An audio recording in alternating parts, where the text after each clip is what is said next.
तो hello guys, welcome to the new video जो है मार्केट इम्पैक्ट। जो भी ट्रेंडिंग न्यूज़ है वो उसके वजह से मार्केट को क्या इम्पैक्ट होता है वो देखेंगे।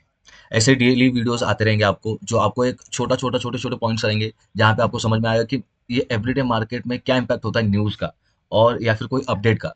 क्योंकि आप देख सकते हो मार्केट एवरीडे मूव करता है, but some of the time market news के बेसिस पे और आप भी ट्रेंड क्या चल रहा है उसके बेसिस पे हाईली चेंजेस होता है। तो हमने कुछ पॉइंट्स निकाले आपके लिए।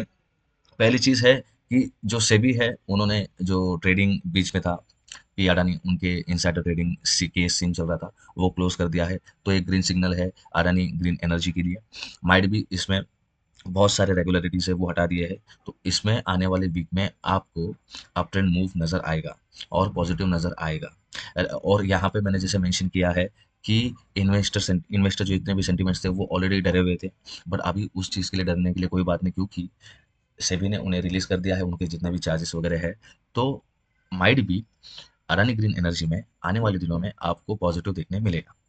सेकेंड थिंग जो है वो है कोल डिमांड। अभी हाल ही में आप सबको पता है कि पुतिन आके चले गए, जो कि ऑयल के लिए बहुत सही था। और यहाँ पे गवर्नमेंट ने एक और ग्रोथ के लिए देखा है, जो कि global coal demand remain strong in 2025। हाल ही के ऐसे रिसेंट न्यूज़ में हमें पता चला कि रिमेन स्ट्रॉन्ग इन 2025, क्योंकि हमें पता है coal is a primary energy creation energy के लिए लगता है। और due to heat wave and industrial growth, तो इंडस्ट्रियल ग्रोथ की वजह से जितना इम्पैक्ट होता है वो आपको कोल बेसिक एंड प्राइमरी नजर आता है। तो उसमें मार्केट इम्पैक्ट क्या करेगा कि सप्लाई जितने भी है कोल के, तो उसका बढ़ाई करेगा, मतलब उसमें ग्रोथ आएगी। उसके बाद उसके लिए जो इम्पैक्ट होगा वो है Tata power and Adani power. ये दो पावर सेक्टर है जो ज़्यादा से ज़्यादा कोल माइन करते हैं और इसके वजह से आपको इसमें इम्पैक्ट देखने मिलेगा। Second thing, higher coal cost can limit profit margin if power tariff don't rise. अभी सबको पता है कि टैरिफ क्या चल रहा है। अभी भी डिसाइड नहीं हुआ कि इंडिया पे टैरिफ कितना होगा।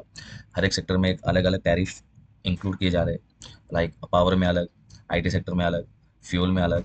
तो ये सारी चीज़ों में कोल जो है वो पावर माइनिंग सेक्टर में आता है, तो उसमें हमें पता होना चाहिए कि उसमें टैरिफ क्या है। तो अभी तक वो डिसाइड नहीं है। तो आने वाले दिनों में हमें पता चल जाएगी कि कोल एक अप ट्रेंड मूव देगा या एक डाउन ट्रेंड मूव। ये बस एजुकेशनल पर्पज़ के लिए गाइस।